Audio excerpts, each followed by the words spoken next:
this is a month after Nixon resigned, and Gerald Ford is president. And some of you may remember this. He went on television on a Sunday morning and announced he was giving Nixon a full pardon for Watergate. And, of course, he went on television early on a Sunday morning hoping people would not notice. But it was noticed, but not by me. I was asleep. And my colleague, Carl Bernstein, called me up and said, "Have you heard?" And I said, I was asleep. I haven't heard anything. Carl truly has and still has the ability to say what occurred with the fewest words and the most drama.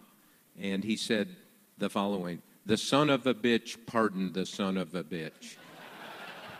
And and so I was able to decode that, and I was proud of myself. I figured what had happened, and I thought, it's perfect. It's the final corruption of Watergate. Nixon, who's in charge of all this stuff, and gets a pardon. 40 people go to jail. Hundreds of careers are wrecked, and so forth. And I thought that, and if you look into the '76 election, Carter beat Ford because of suspicions that there was a deal in the pardon. Anyway, 25 years later, I undertook one of my book projects, a book called Shadow, about looking dispassionately, hopefully, at the legacy of Watergate in the presidencies of Ford through Clinton. And I called Ford up and said, "I want to interview you about the pardon." And I was sure he wouldn't talk. But this is, again, preconceptions don't work. Turned out to be the most open person I think I've ever dealt with as a journalist. I interviewed him time and time again. I had this luxury of time getting the legal memos, reading the contemporary coverage, and realized and kept going back to him and saying, what happened?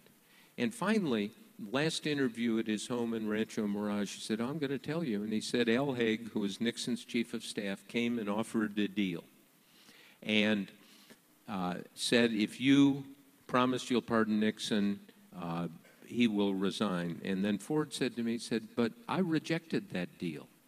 I knew I was going to become president. Nixon was finished, and it would be corrupt." And then what you try to do as a reporter and rarely get close to is go into someone's mind. And Ford said, "I want to tell you exactly what I was thinking.